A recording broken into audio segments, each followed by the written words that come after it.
Hello, and thanks for listening. I have a question for you. Have you done your good deed for the day? Well, if not, I'm going to help you. All you have to do to feel great about yourself today is tell a friend or 200 about this show and tell them to sign up for our newsletter so they can keep updated on all things Moonbird. The link is simple. It's memoriesofamoonbird.com/newsletter. For your convenience, it's also in the show notes. So go ahead, text it to everybody right now. Don't let me stop you. I mean, everybody. Everybody in your contacts. I'll wait.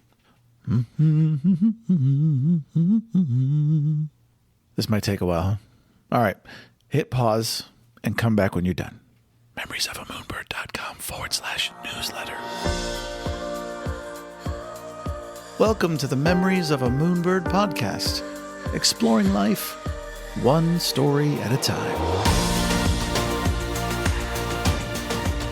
Hello friends, I'm Daniel Scherl. Today on the show, he's a fascinating human being and an award-winning environmentalist. He's the Director of Government Relations and Public Policy for Scenic Hudson, the New York-based organization credited with launching the modern grassroots environmental movement. There, he oversees the organization's engagement with local, state, and federal government officials and directs grassroots and legislative lobbying campaigns. He's the recipient of the Land Trust Alliance's National Ambassador's Award for Advocacy, has successfully helped the passage of legislation critical to the Hudson Valley's way of life, and helped raise billions of dollars in federal, state, and local funding for the environment. In his spare time, he's also an avid cyclist, bicycle mechanic, camper, and musician who dabbles in blacksmithing and gardening. But this champion for the earth and father of two great kids is not battling just the environment. In 2015, his wife Jenny was diagnosed with breast cancer, and as a family, their journey through treatment and management continues to this day. Here to talk about those struggles and life lessons, the environment, and so much more, please welcome Mr. Andy Bicking. Andy, welcome to the show. Daniel, I'm so grateful to be here today. Thanks so much for having me. Thanks for being here. So let's start off with, where were you born and raised? Well, I was born in Wilmington, Delaware, where I spent about the first 10 years of my life before my parents uprooted and moved to northeastern Ohio. What was little Andy like as a child? I guess when I think back, I was quiet, I was observant, but also, I liked to read. I liked quiet time, but I also really was interested in getting outside, exploring the neighborhood, nearby parks, seeing what was happening around me. I liked structure a lot, did really well in programs like the Scouts, but at the same time, loved and cherished my free time just to be who I wanted to be. Yeah. And you grew up like I did in an era when there was no internet, there was no cell phones. So you had a lot of time to just be with yourself out in the world. So true. So true. What's a brief story that your parents would tell about you as a child? Oh, man. I'd like to think that they would tell good stories. They might also tell stories about a few times I would get in trouble. It seems like those are the ones that come out at family gatherings the most. Like, let's hear one of those. Like the time in high school when I skipped school and my dad threatened to turn me in or have myself turn myself in. And so I marched into the assistant principal's office, said, "I'm turning myself in for skipping school." And the guy looked at me straight in the face. He said, "You're what?" And I said, "That's right. You busted my friends, and it's not fair that you got just them. So you have to throw me in the slammer too." Yeah, that's a funny one that stands out for sure. Wait, what happened? Did you get detention? Well, yeah. And I was one of those kids that did pretty well academically. I always stayed out of trouble. And this was just like senior skip day. We went up to Lake Erie on the beach with a couple of friends. And I was friends with all kinds of people. Like, I didn't really have to run with people who just got good grades or were from the right neighborhood. I just liked them because they were people. And so some people I ran with, were getting in trouble a lot more frequently. And I just didn't think it was fair that, they would get busted for something and that it would be overlooked, for me breaking the rules. So it seemed like a good out to go turn myself in. Well, how old were you when you moved from Delaware to Ohio? It was 10 and a half.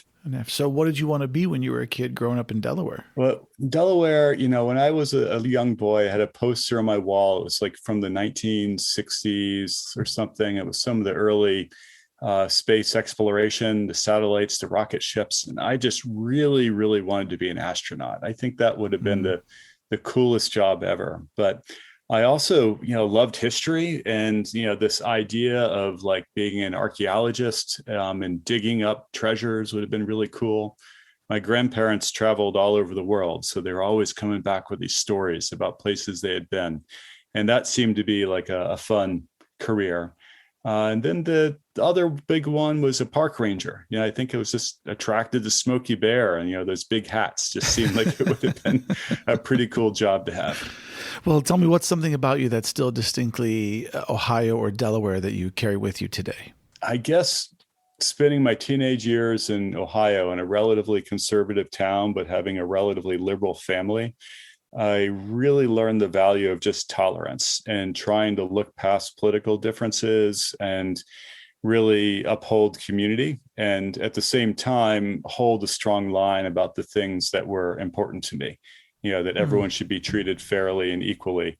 And there was certainly a lot of, racism and a lot of bias about, income and stuff growing up in the community around me. And I did not like that at all. But at a more basic level, to understanding that despite differences we might have with people, neighbors are still neighbors, and you got to look out for each other, and you have something in common, and you're pushing for the common good. Well, speaking of the common good, let's talk about the common good of the planet Earth. When did you actually become interested in working as an environmentalist?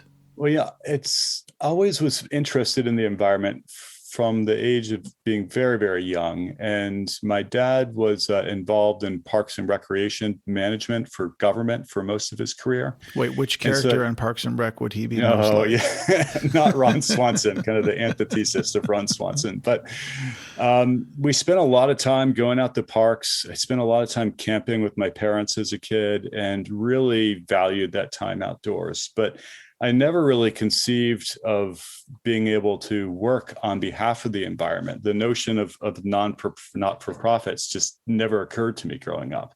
And it wasn't until my late 20s when I moved to New York and found out about the organization that I work for now, where it really opened my eyes and seemed like a real career opportunity. I'm curious, which aspect of environmental degradation do you specifically focus on? Well, Scenic Hudson is kind of interesting as an organization. They are both a land trust, so we protect land and we make parks. And at the same time, we're an advocacy organization. And having two of those kind of core skill sets under the same roof is really, really amazing. And it lets us have a huge, broad platform to work on a whole set of different issues. But for the most part, the issues I'm most engaged on relate to land use, habitat loss, the loss of public access to the Hudson River and traditional uses of the waterfront. But I'm also very involved in legacy contaminants and trying to find ways to work with federal and state government to get them cleaned up. That's amazing. And before I get specific with some of the career stuff, I want to back up a step and ask you, and I'm not sure if you know this or not, but the history of that particular area of the country is Native American, correct? Going way back? That's right. The area where I live in the mid-Hudson Valley was kind of an interface of two major indigenous groups, the Lenape to the south and the Mohican to the north. And actually, the community that I am is called Esopus, which was named after the kind of subgroup that lived in this area. But there were influences from both of those cultural systems. And so is there any kind of indigenous influence there today? Have those cultures survived in the area? Yeah, I think like a lot of places around the country, unfortunately, a lot of the indigenous cultures have really been devastated by the American settlement and the capitalist system. But there are still communities who live in the Hudson Valley that are directly descended from the original inhabitants.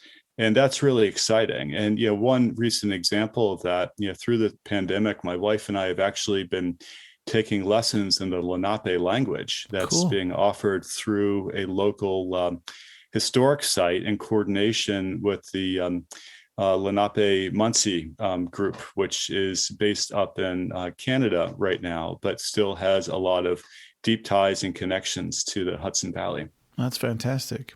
Well, let's talk about environmental work a little bit. What problems do you encounter most as an environmentalist? Well, one of the big things we're dealing with, which is ubiquitous around the globe, is climate change.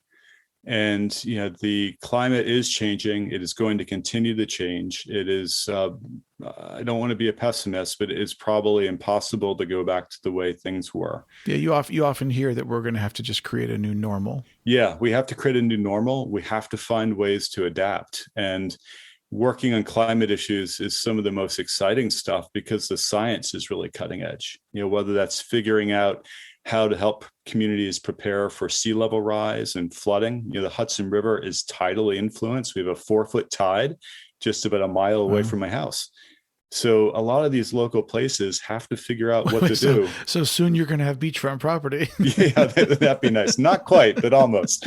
But that's a big land use issue we've got to grapple with. But there's also big opportunities in figuring out how we can use forests and agricultural land to capture carbon, through this thing called what I call sequestration, literally managing our natural spaces to not just grow food, but try to capture some of the most harmful greenhouse gases and store them in our soil. Why store them in the soil? That's interesting. Well, if you think about it, carbon dioxide, just for example, is toxic for people, right? It's one of the major causes of global warming, but it's also food for plants.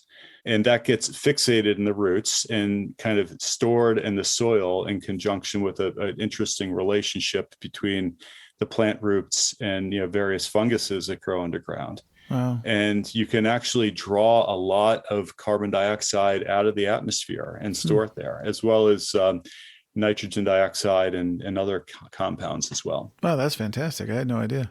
Yeah. I'm curious, have you observed any kind of specific habits from people that are responsible for degradation of the environment? Huh.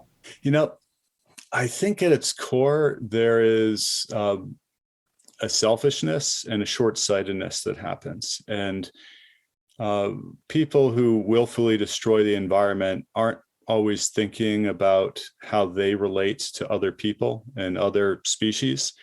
And they're not the kind of people who acknowledge systems and think dynamically about the place that we play in the greater whole. And so I think that's probably the biggest factor. And there are people who probably do that intentionally, and there are people who probably do that just because they don't know any better. Yeah. How do you reach both? Well, I guess they're different audiences, but I've always been attracted to this idea that I call gateway environmentalism, right? And if you think about an experience that we may all have had as a kid, or something we might have with our families, where we have a really nice time outside. And maybe it's something as simple as you're doing a riverfront cleanup and you're picking up trash, or it's just a beautiful walk in the park. And if we can just get people to stop and reflect on that a little bit more and understand, that those moments don't just happen, right? I mean, they happen, but they're there for a reason, and they're there because of the environment. And if we can open up a little space around that conversation, it becomes a lot easier to have serious talks about the behavior that we all have and what we can do to be better citizens of the planet. Have you heard of permaculture? I have. So I had Warren Brush on the show, who's a famous permaculturist. Yeah, that's amazing. And, yeah, he was great. And I think that doing everything you're saying, and also sciences like permaculture and putting those systems into place, is really the key to a successful future. Yes, permaculture is really fascinating. And there is a deep connection to this idea of carbon sequestration as well. And I think it all stems from the point of, if we're being a little bit more mindful about how we're managing natural lands, we can achieve a lot of co-benefits, whether that is clean water, or whether that is energy efficiency, or whether that's carbon sequestration, or whether that's growing food more productively. Well, yeah, it's funny you mentioned that, only because one of the things I've learned in the last couple of years was that as a nation and as a world, we're actually growing a lot of our food in the wrong places. So for instance, almonds maybe would do better in a certain country or a certain environment, and we're not growing them there. Instead, we're growing them maybe in California or wherever. And I'm shooting spit here at the actual item. I don't know which items go where, but there are scientists who are saying that if we would actually start growing these foods in the locations where they're most optimal, then it would reduce the amount of water they take. It's better for the environment, and it would do wonders for the planet. So I'm just like, why are we not doing this? Yeah, it makes a lot of sense. And, some of the great wisdom in agriculture, for example, exists in, you look at cultures that are still doing things in the traditional way.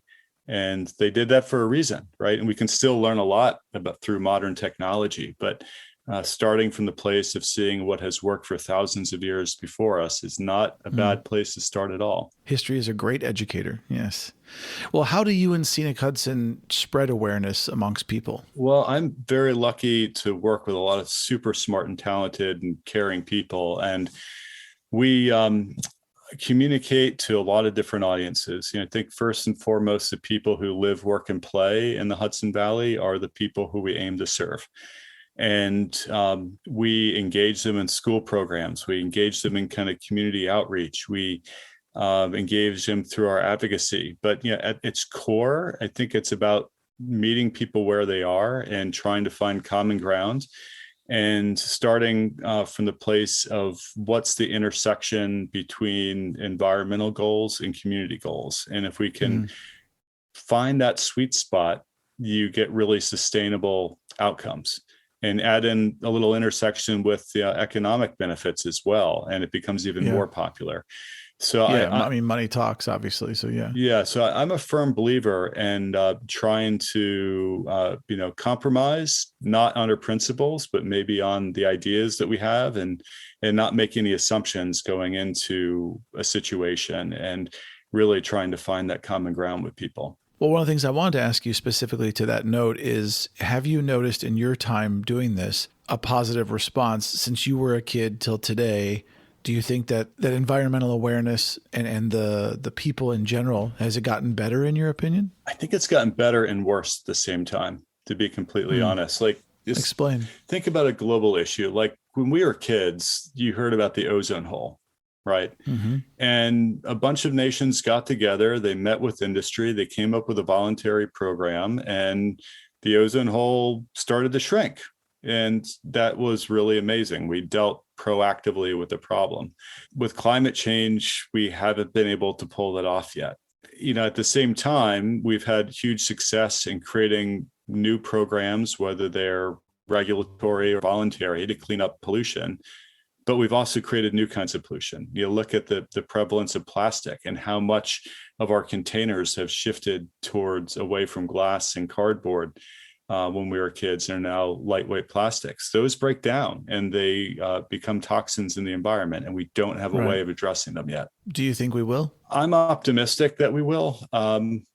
If I had my way, there would be a balance between new technology to address the problems and just being smarter about not putting bad stuff into the environment in the first place. So when you have people in the world, because I'm going to play devil's advocate here, who say, man, this whole climate change thing is so overblown and it's not as bad as they think, and the earth is going to take care of itself. It's a giant filter. It's not going to let human beings ruin it, blah, blah, blah, blah, blah, blah, blah.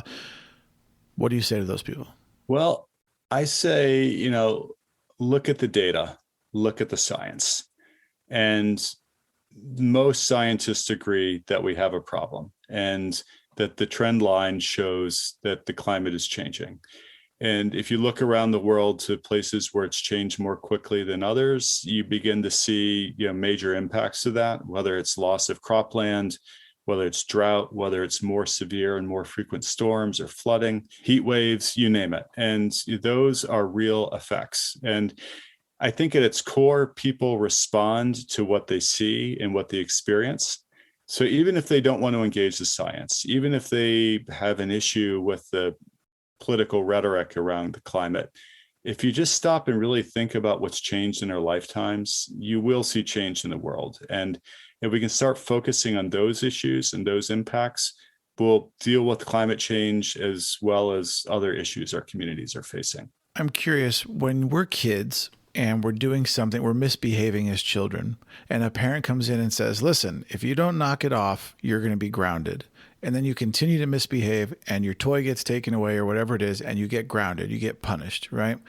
Is there a part of you that believes that humanity is just going to be punished by the environment, that at some point we will have messed up so badly or not paid attention to things or not tried hard enough to fix things that the earth is going to respond and a lot of us are going to die, and it's going to be like, well, what did you expect? We warned you this was coming and you did nothing about it. Well, I am an optimist and I've got a lot of hope. And I look around to some of the things that have happened here in the Hudson Valley and changed in the short 23 years I've been working here. And when I was moving to New York, I was actually a bicycle messenger at the time, which was the greatest job ever. And it was a bicycle messenger in Columbus, Ohio. And wait, quick sidebar. Why is that the greatest job ever? I got to ride my bike and eat as many bagels as I wanted. I mean, come on. It's like, it was awesome. But I was actually in the county courthouse in Columbus, Ohio. And there was a judge I'd gotten to know because I was always delivering to their chamber. And they kind of struck up a friendship. And I told them where I was moving. And they said, when you move there, you're going to see all of the problems that our country faces with the environment, but you're also going to see all of the solutions. And that has been true since I've been living here. And the mere fact that citizens got together and they fought a major pump storage hydroelectric facility that was on the face of a beautiful mountain in the Hudson Highlands called Storm King Mountain. And that went all the way to the Supreme Court. And in that decision, they not only stopped the power plant from moving forward and getting developed, but also guaranteed the fundamental right of legal standing for people to intervene in land use decisions and actually have their voice matter on issues that previously they did not have any legal right to be heard, as a huge step forward. And that culture of people feeling like they can engage in our democracy to guide these decisions that we are all making as a society holds true to this day. And that value amazing. Is there. And I do believe in the collective wisdom of people. And the media, you hear a lot of bad news. There's a lot of negativity out there. It's really easy to get stuck in that trap. But if you start looking at what the hundreds and the thousands of the community-based organizations and the nonprofit community is delivering in our country and this world, it is amazing. And it really is a good reason for hope. And if we focus on those stories, we focus on those as models, we can do a lot, we can learn from them, and we can take those lessons and apply them elsewhere. Well, I actually, like you, I'm also an optimist, and I have to ask these questions because I want to address the other side.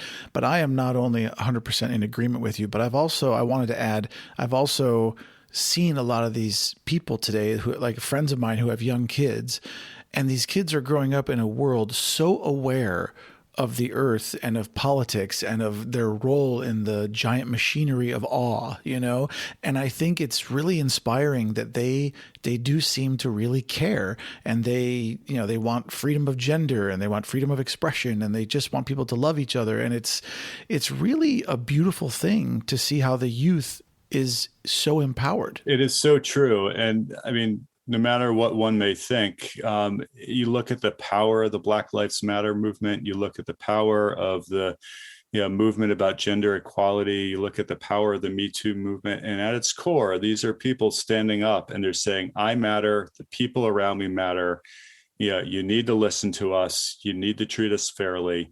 And that's a beautiful thing. And those things are so important. It extends to the environment as well. And as a core value, human rights and environmental rights are the same thing. Well said. I'm curious, what non-government organizations and social groups do you guys work with? Well, Scenic Hudson works with a really wide cross-section of groups. And that's what I love about it. We'll work with everyone from a local environmental club, or a local community garden, or a local fish and game club, all the way up to, working collaboratively with the echelons of power in Washington, D.C. And from the big global nonprofits like the Nature Conservancy down to the local African American Cultural Association, Harambe in Kingston, we're finding ways to work with all of them. And I absolutely love that because it lets us touch so many people's lives. And gives a huge opportunity to try to make things just a little bit better. That's awesome. Well, as someone who works extensively with the government, I'm curious, do you think that our government is doing enough to give importance to the environmental issues? Well, it's interesting. I get asked that question a lot, and there's no simple answer to that. And being in government relations, I'll be the first to tell you that there's not just one government. And there's a lot of jurisdictions that are out there. We have federal government, we have state, you have local, you've got in some cases, regional entities and special authorities, and each one has a different purpose. And so I don't like generalizing and saying government is one thing or another. And at its core, government are people. And, people can care about things. They can make good decisions. They can make bad decisions. From that perspective, the answer is mixed. Sometimes we see things come out from government that are on balance bad for the environment, but sometimes we see great things happen. Yeah, at the moment, I'm very optimistic with the broader public awareness around issues like climate. And some of the attention that's playing in states around the country and in Washington, D.C., that we can begin to see some meaningful solutions put in place. Will it be everything we need? Probably not. But I'm an incrementalist, and I think we need to take things step by step, keep agreed. building on the successes of the past. So what are your future plans? And for Scenic Hudson, what do you guys have coming down the road? Well, I'm really excited. We are getting ready to open a new park in Hudson River waterfront in a city that's about 25,000 in population. And the community does not have any kind of public park of this size. It's going to be 500 acres. It's going to be a collaboration with New York State. It will eventually become a new state park. And that's just exciting to think about, establishing a 500-acre reserve within walking distance of like 25,000 people. So wait, so you are the Leslie of Parks and Rec. There you go. There you go. Yeah, there's any number of issues that we're working on as well. I'm excited. The federal transportation bill is kind of under negotiation as we speak. There's a big opportunity there to get public funding in place for water treatment facilities to make sure we're not dumping our waste into our waterways, but also to be investing in trails and bicycle and pedestrian amenities to make our streets safer and more comfortable places to be. You mentioned technology earlier. How much of a role does technology play in saving our planet versus human interaction, in your opinion? Of course, technology is going to have a role to play, and it already has. It has for our entire history. From the moment someone put a shovel in the ground, there was technology at play. But it's how we choose to use the tools that we have that I think is the most important thing, and making sure that we're using them in a smart way and that we're selecting the best tool for the problems that we have. Well, Andy, in one statement, if you could, what message do you have personally for the coming generation? Good question. Besides, be excellent to each other. What would Bill and Ted do? I would say check your facts, understand systems, be strategic, and don't give up. And when things feel like they're the hardest, it's actually when you're getting closer to the solution. I'm curious, what are your least and most favorite parts of your job? I hate the commute.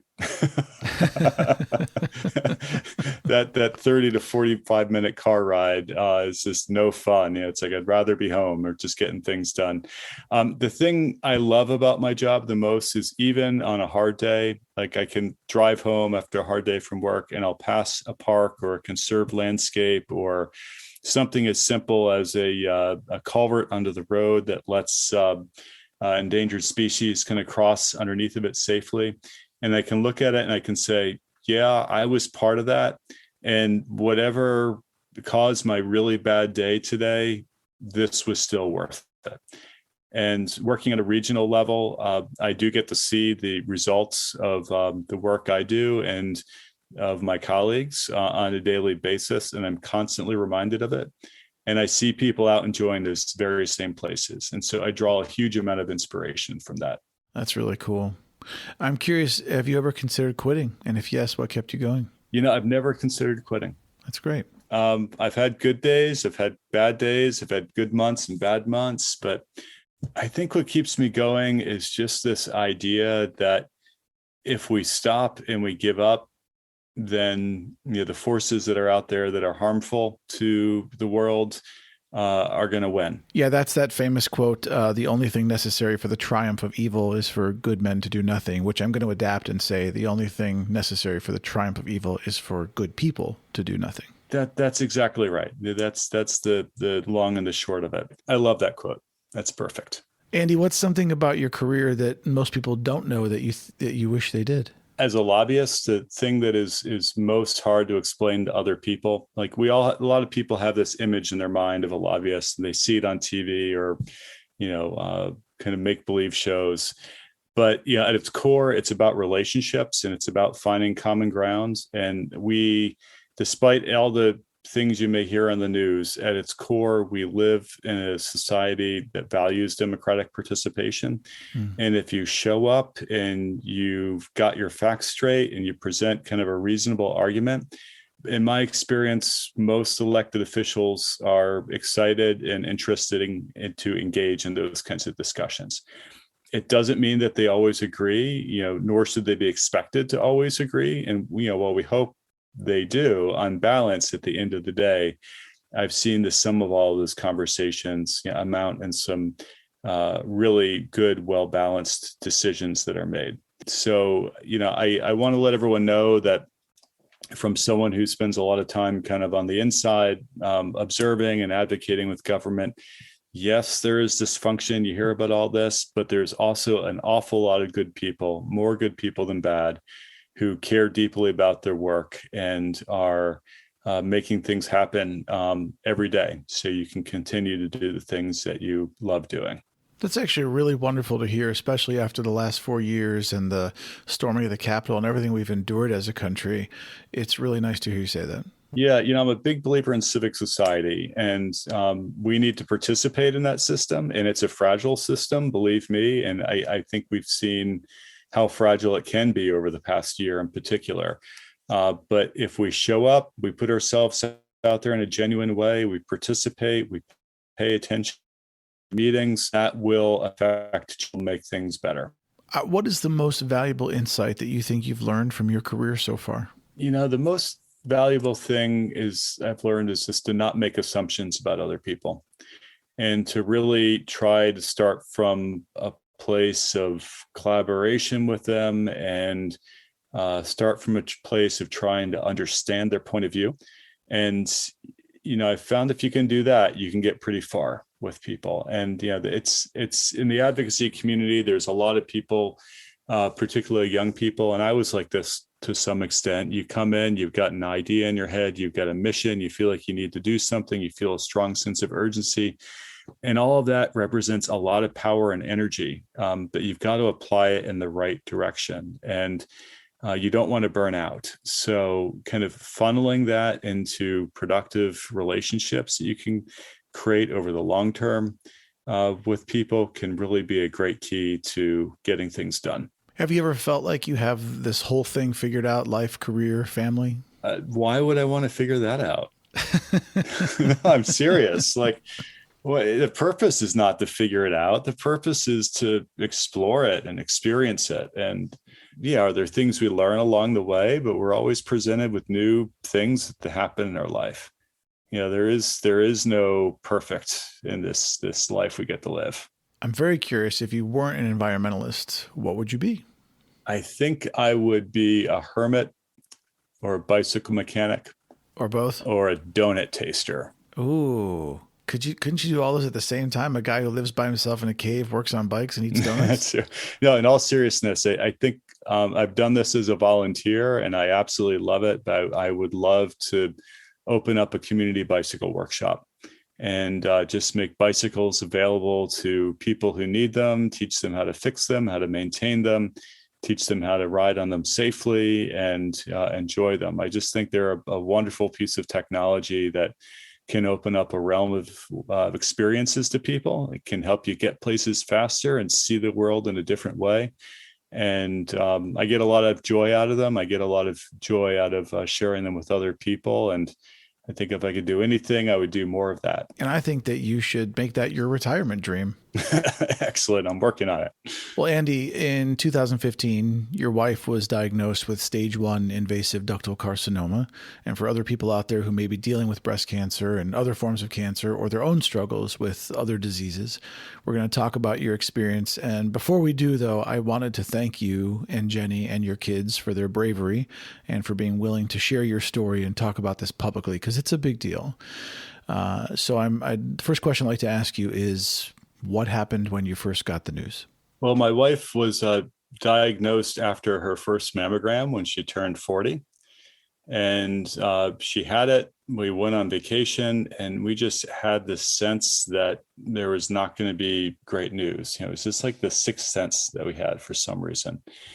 And the call came in, and there was we were actually on vacation. The call said, we need you to kind of come back. And at that moment, it was just, they didn't say it, but we just knew that something was not right. And I remember sitting around, we were actually camping and sitting around the campfire and just looking at each other and kind of acknowledging that this was going to be big. It was going to be life-changing. And it's something that we had to take one step at a time, right? You could have let ourselves kind of run down a certain, track, a certain line of thinking and kind of think about it in certain ways. But we knew that if we did that, it would not be helpful. And we just needed to take it one step at a time based on the facts.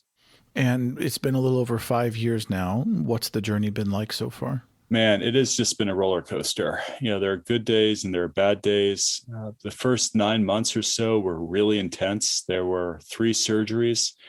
There was several months of chemotherapy every couple of weeks. There was a month solid of radiation and a lot of healing and recovery after that. And then pills every single day that affected her mood and affected her energy levels, but fortunately worked to keep the cancer at bay for several years until just a little over a year ago. She was re-diagnosed, had a recurrence, and we learned that the cancer had metastasized and actually had moved into her bones. Wait, can you explain what metastasize means for the listeners? Metastasis is when the cancer leaves the original area and actually populates another spot of the body. So she had it in her soft tissues, and then it was later found in her bone and in possibly her liver. So it's literally migrated from one place of the body to another. So you got this new diagnosis. How has that changed the path of her therapy and what's happening in her life? Yeah, it has changed it significantly. She has to get a whole different type of medication. And the way cancer treatment works, at least in our kind of cancer that she is dealing with, you can move through levels of therapy. And when you use up one therapeutic course or one treatment and it stops working, you have to move on to another. And you can't go back and use the one that you had previously used. So we're on a kind of course number 2 right now, if you will, and we're trying out a different set of treatments that involve some very painful shots that she needs to receive about every 4 weeks that really reduce her energy and knock her out for a week or so and make it very painful for her to move around. So that's really affected our family life quite a bit.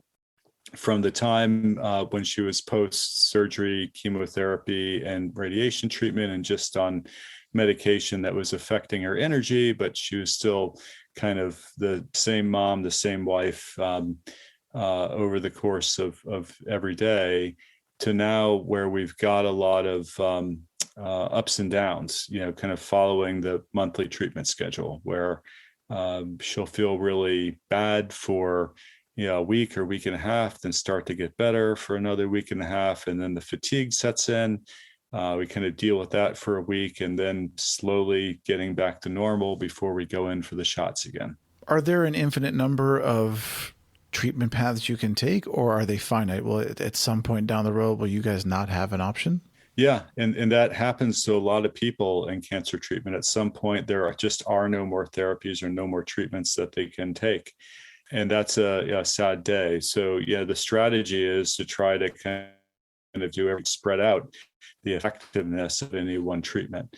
And you hope that it works for a long time. You hope that it works for 20 years, and for some people it does.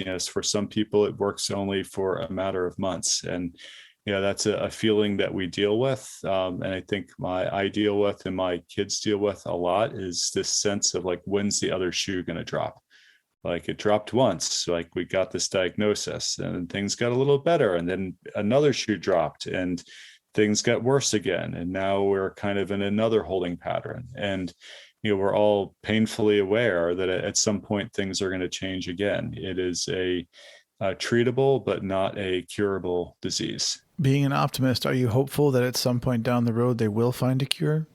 Well, optimism can mean a lot of things, and maybe I should have gotten to this more when we were having the discussion about my work on the environment. But optimism doesn't always mean that things are going to get better to me. What it means, what happiness means, is that you're kind of engaging with the situations that are around you, and that you are able to continue to be a whole person and find meaning and purpose in your life. And if we can do that, there's a lot to be optimistic about and a lot to look forward to.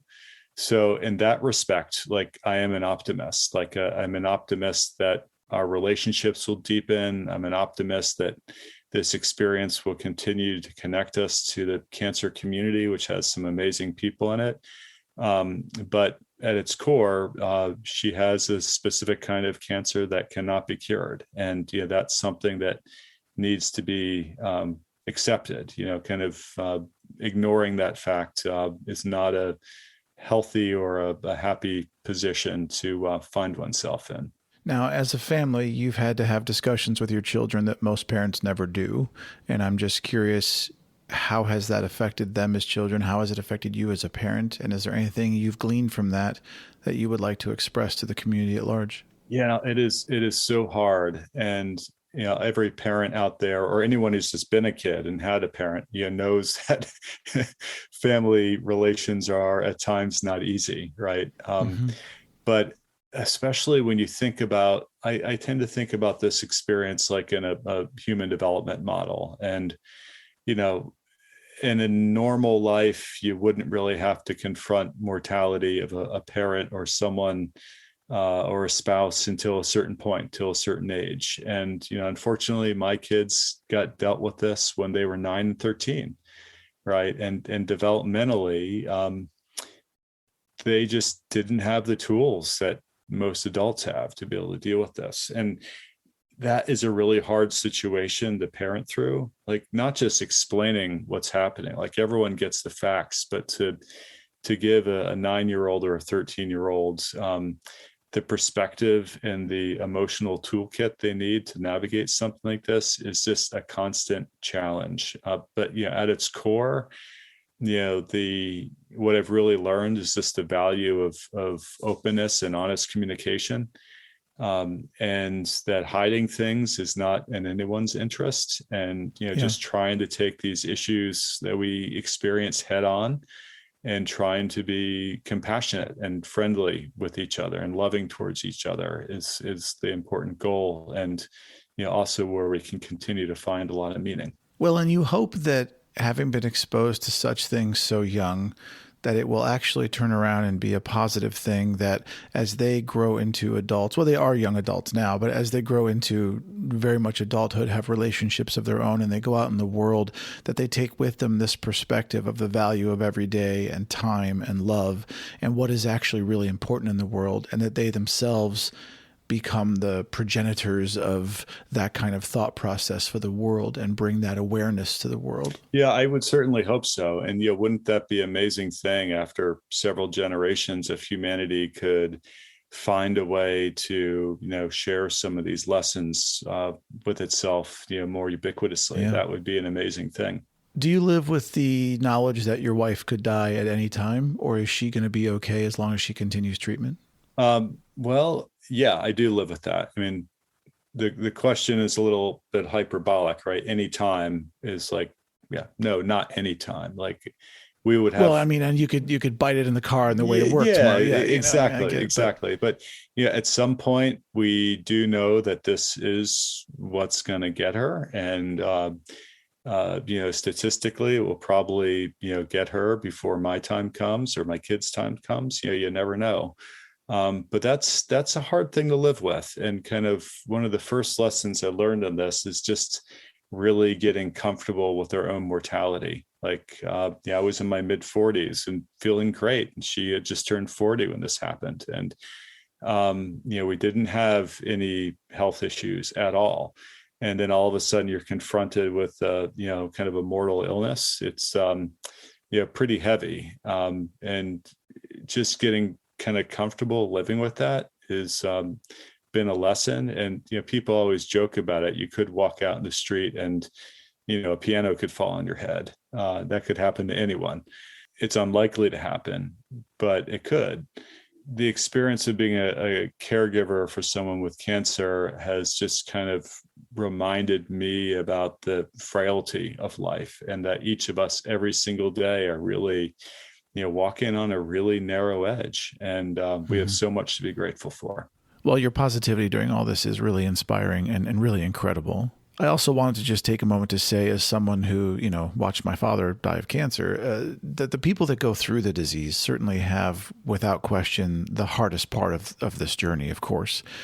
But it takes its toll on the caretakers as well. And so to all the caretakers out there who are listening, who may be taking care of someone who's got a disease or some kind of condition, I just want you to know that you're not alone, that there's people out there that understand, there's community outreach, and don't ever be afraid to ask for help. It's really important.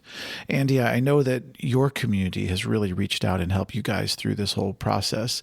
And I was wondering if there's anything you'd like to say to those people. Yeah, boy, I would just say thank you to so many people. And it's interesting when our family's confronted with this. We realized we had friends where we didn't know we had friends. And there were people, even who we're not friends with, who just started showing up and offering to help in small ways.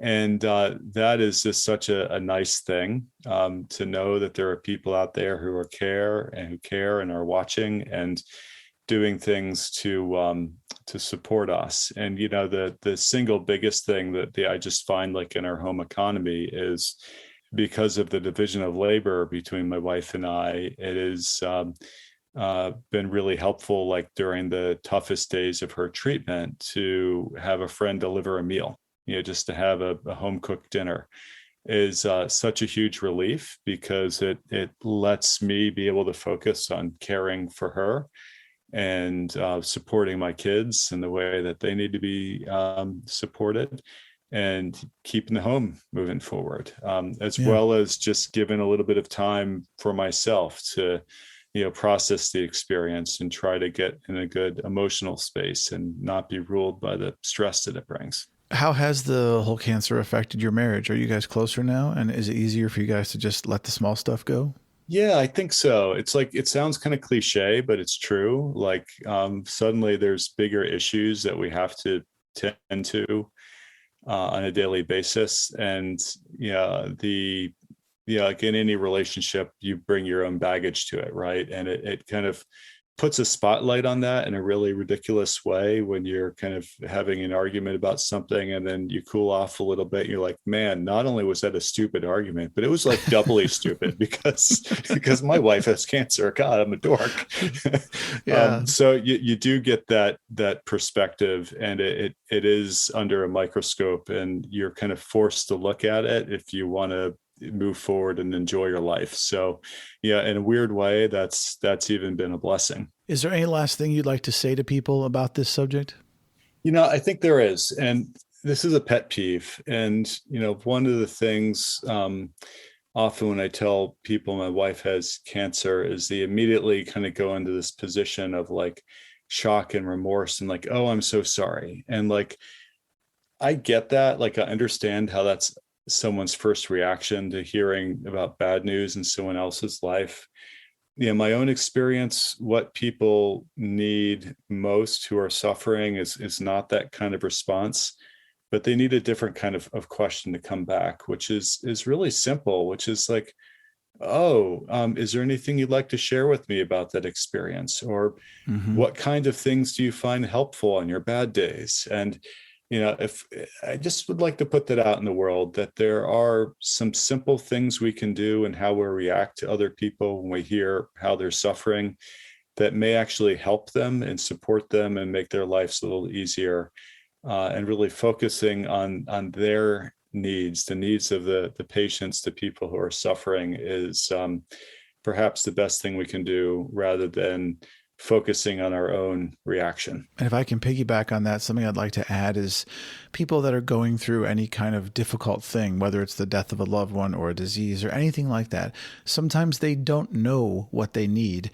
And so if you can just come up with an idea on your own and just say, like you mentioned this earlier, instead of saying, oh my God, I'm so sorry, just make an offer like, hey, would you like it if I brought some meals by next week for your family? Oh, totally. That makes a huge difference. And it's I think especially when someone's experiencing trauma, they just need to have something offered to them. And yeah, you may get it wrong. You may offer the wrong thing, but at least you made an effort. And something simple like that of, oh, I'm sorry to hear you're having a hard time. Can I bring you dinner next week? Or can I pick up things at the grocery store for you? Some of those things make a big difference because they help people who are suffering really focus on their own healing or getting their life in order, or whatever it is that they need to do. And I'm personally not suffering anything, but if people out there want to come clean my house or wash my car, you'll take it anyway, right? I'll send my address and you swing by. Well, Andy, I just want to thank you so much, seriously, for sharing all this deeply personal stuff with the entire world. I know people are really grateful worldwide to have a voice that they can identify with, and it really means a great deal. I'm so glad for the opportunity. I've really learned through this experience that there's a lot of stigma around health and cancer in particular. And we all carry so much weight, in dealing with these things in our personal lives. And I just have this feeling that if we could just relax a little bit and open it up and talk about it, a lot of the stress and the pain we feel, no matter what it is we're challenged with in our life, would be that much easier if we can just put it out in the open. Absolutely. Absolutely. I totally agree. Well, Andy, how about we talk about some fun life stuff? What would be the title of your autobiography? Take a nap and have a snack. I'm one of those people who gets hangry. It's like my kids are like, oh, Dad didn't have lunch again. He's in a bad mood. By one of those people, I think you mean everyone walking the planet Earth, but go ahead. Yeah, but I think I get it particularly bad. In all seriousness, I think if I had the title an autobiography, if I ever wrote one, it would be something like that, just about making enough space in your life to appreciate the normal things that we all have to do. That is where the real art of living is for me. Well, speaking of books, what was your favorite childhood book? Mike Mulligan and his steam shovel. You ever read that one? I just never heard of it. Oh, there was this story about this this guy who had a steam shovel, Mike Mulligan, and there was a need to kind of excavate like a new building. It was like a town hall or a school or something. And Mike Mulligan volunteers for the job, and he digs the hole and he does this big service to the community, and he gets to the bottom of the foundation, and the implication is like, oh, how do I get my steam shovel out of here?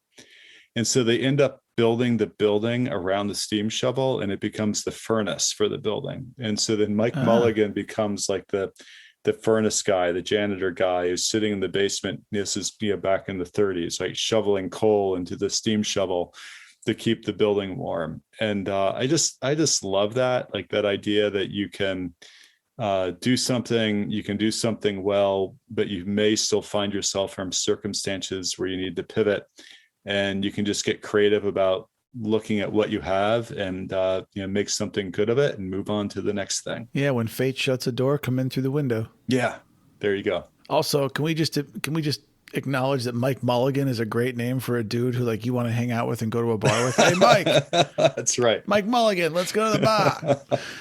Are there any books that you wish everyone on the planet would read? The one that I've gotten the most value about over the years is the Tao Te Ching. And it's just such simple, beautiful poetry. that has really profound things to say about life and how to live it. And that's one I think we could use a little bit more awareness of about in the world, and just try to encourage people to move through their days and weeks and years a little bit more fluidly and not get hung up on the small stuff. Do you enjoy traveling? I really do love traveling. Yeah. And is there somewhere that you haven't traveled yet that you'd like to? This is going to sound weird, but like the place I've never traveled is that road that I really want to, is that road just down from the street from my house that I've never been down. Like, I could tell you I'd love to go to New Zealand or Iceland or Japan, and all that would be true. But I kind of feel like the biggest adventure is just in that next spin that I haven't taken yet. Well, I'm curious, how do you think your focus has changed now throughout your life from when you were a kid to 20s, 30s, 40s, and dealing with everything you have? Yeah, that's a good question. I turned 50 this year, and the thing that came to mind the most for me, and kind of just thinking about what that meant, was it was just a great time to kind of recalibrate my purpose and where I was getting meaning from in my life.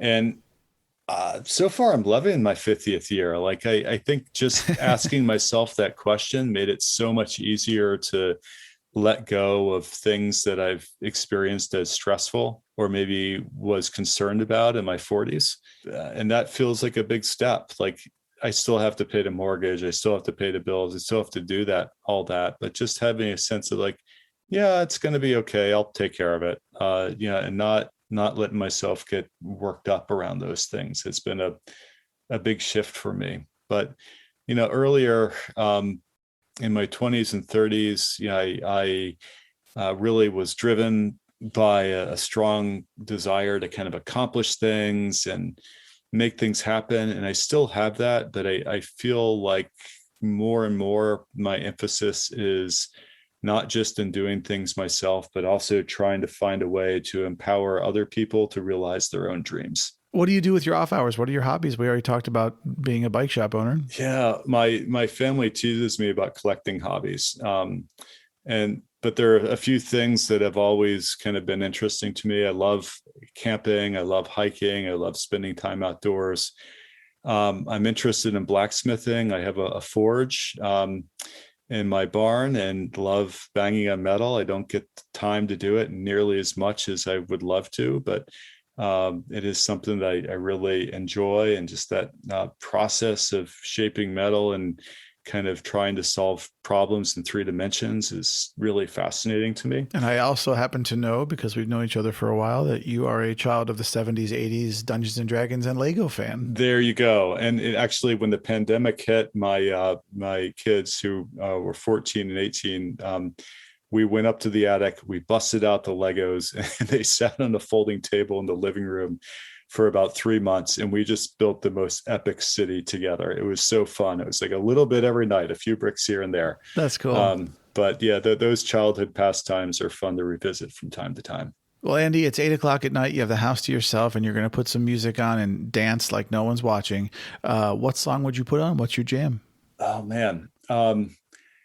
I have pretty eclectic taste in music, and lately I've been listening to a lot of the Minutemen, an old early Southern California punk band, and so much more. I've also been into Lizzie Mercier-Desclaux, a French artist who passed away a number of years ago.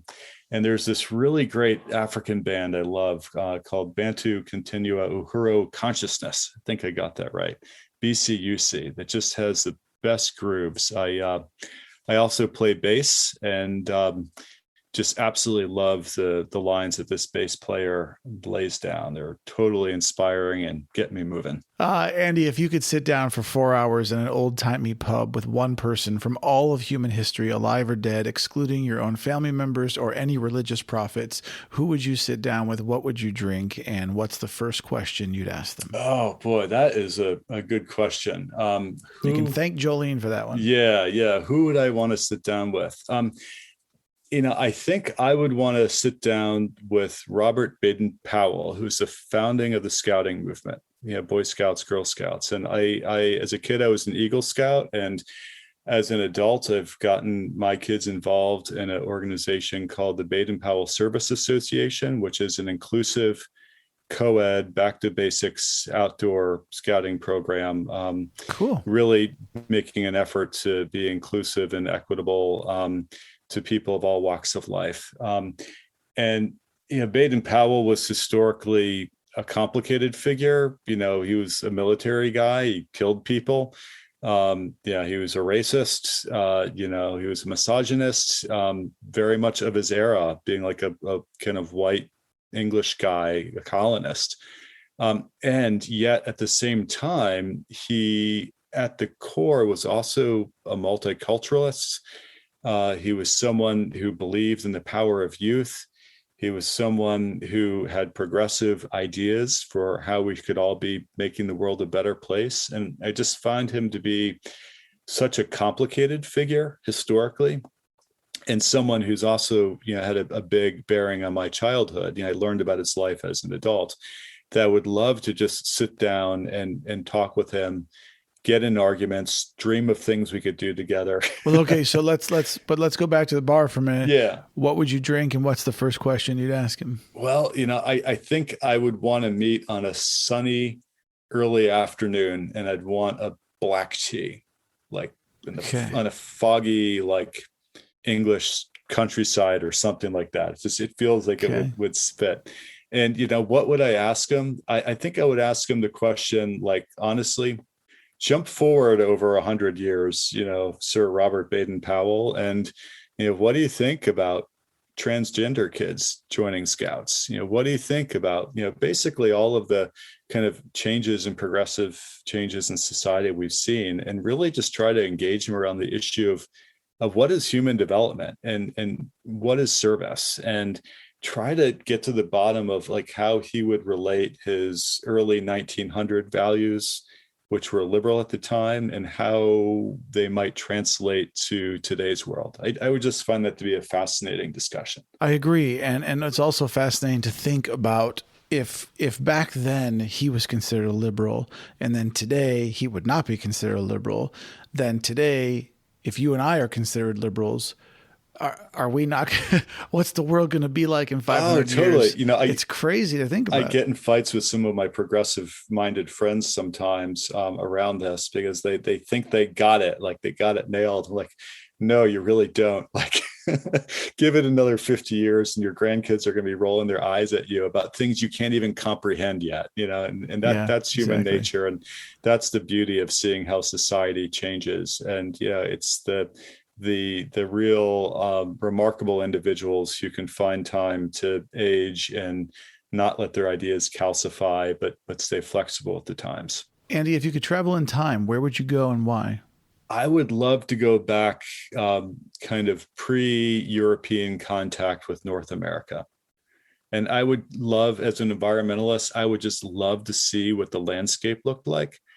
I read this book a number of years ago called 1491. That was kind of a journalistic take on it's a great book. Academic and literature. 1492 and 1493, and and just kind of imagining what that pre-contact. Well, it's based in science, right? What we know that time was like. But I would just love to see it.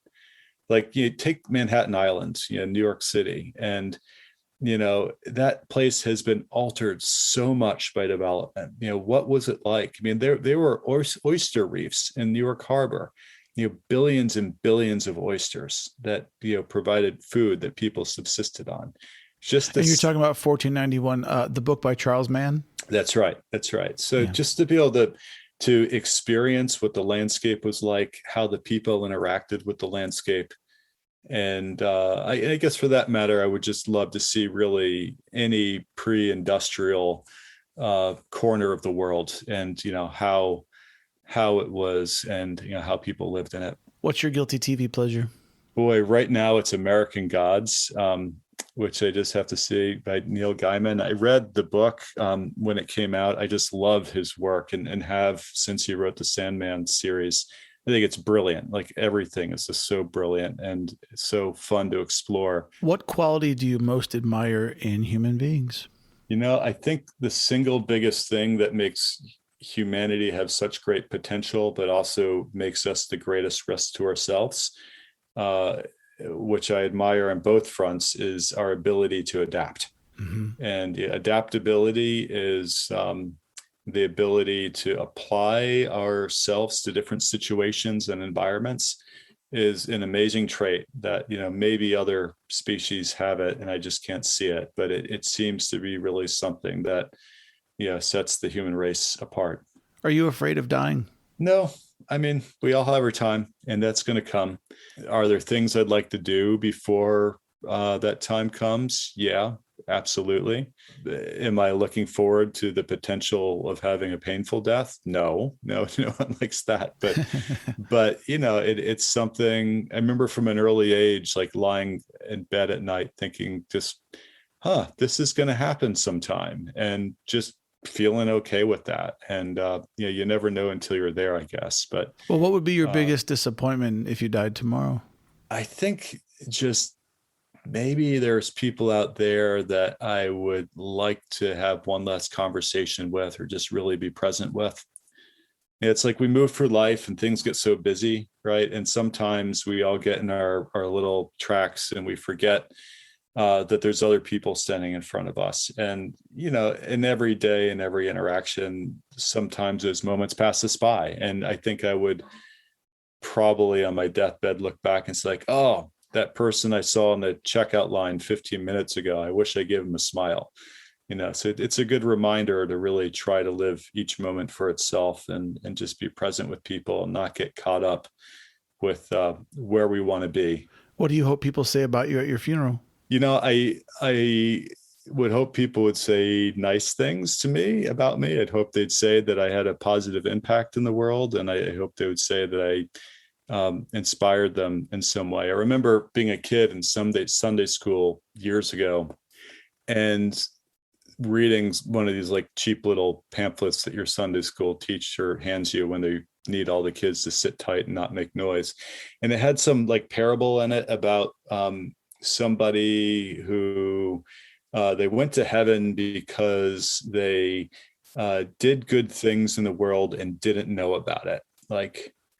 And like that, I'm not a religious person, but that kind of idea always stuck with me, that go through your life having a positive benefit without kind of worrying about whether positive benefit that feel. If heaven exists, and assuming you arrive, what would you like to hear God say the moment you meet? Welcome home. Okay. Andy, what superpower would you choose?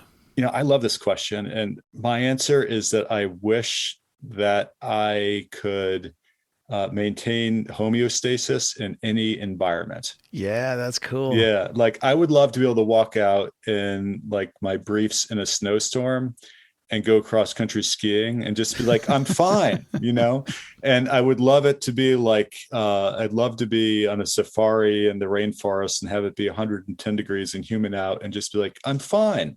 Or breathe underwater. Exactly. So just like this idea of like, you could just go do pretty much anything within the laws of physics and just not be uncomfortable would be really cool. Like maybe you would put on a light sweater and then everything else would just take care of itself. So I'm not looking to fly. I just want to have ease in moving through life. If you could tell your younger self anything, what would it be? I would try to tell myself to relax. I'd try to tell myself not to stress out, and try to tell myself to, love my inner light a little bit more. It's my experience growing up. Like I had a great childhood, but we all have those moments where things just feel like they're getting piled on. And, as you grow older and you look back, you're like, it didn't matter that much. Mm-hmm. And just wish that is a perspective that I could have had at some difficult moments in my life. Andy, what do you think is the purpose of art? The purpose of art is to allow people to create. And it's not the product that matters, it's the act of creation, which is the weird thing about art, because like I could sit down and I could write a song right now and I could have this experience that kind of informed that song on my guitar or my bass. but then that song becomes kind of a fixed thing, and it gets recorded and it gets put up on SoundCloud or whatever. And other people relate to it as a fixed thing. And that's the catch, is like, how can you create something that lets that spark of creation, that moment of interaction, really be true to itself and not get fixed at a moment in time. So I think when we do have things that are fixed, their purpose is to inspire, and the best art will inspire other people to create themselves. And maybe it's not creating through any of the formal arts. Maybe it's just something they do, or the spirit that they carry themselves with. That's creation as well. And if art can accomplish that, then it's done its job. What's next for you? Dinner. Andy, the last thing we do on the show, as you may know, is a little game I have called 299 Philosophical and Life Questions with Moonbird. I have my list here of 299 philosophical and life questions I've collected from friends, family, and the internet. You get to pick 2 numbers, and I will read you those questions. What are your 2 numbers? 4 and 27. 4 and 27. Okay. Number 4, what's your favorite fast food restaurant menu item? Ooh, that's a good one. Favorite. This is a philosophical question. Whose list are you working off? Philosophical and life question. What show am I on? This is ridiculous. My favorite fast food takeout item.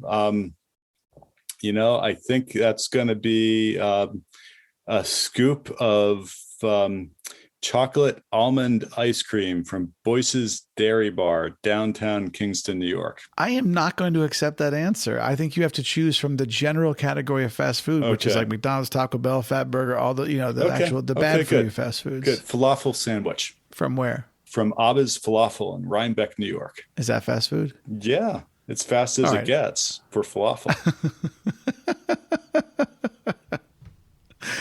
Number 27. What kind of parent do you think you are? Boy, that's a good question. I should pull my kids in the room and have them just answer that question directly for you.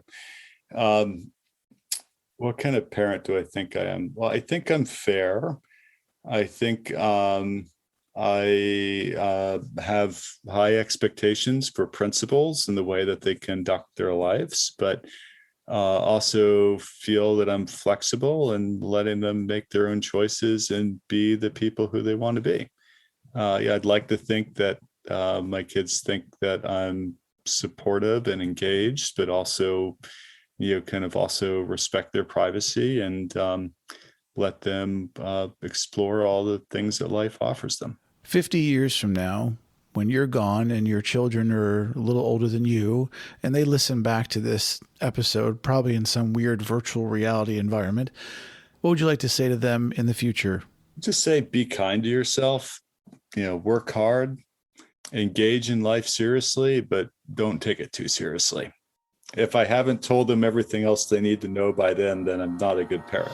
Andy Bicking, thank you so much for being here today and for sharing so many wonderful things about your life and your family. Really appreciate it. And of course, I sincerely wish you the best of luck saving our planet, and we hope to see you again. Thanks so much, Daniel. This was loads of fun. I really appreciate it. Friends and listeners, if you'd like more information about Scenic Hudson, you can visit them online at scenichudson.org or on social media at Scenic Hudson. If you'd like more information about helping out with the environment, there's some nice links for you in the show notes. And as always, if you'd like even more Moonbird in your life, and hey, who wouldn't, head on over to memoriesofamoonbird.com or visit me on social media at memoriesofamoonbird. Stay safe.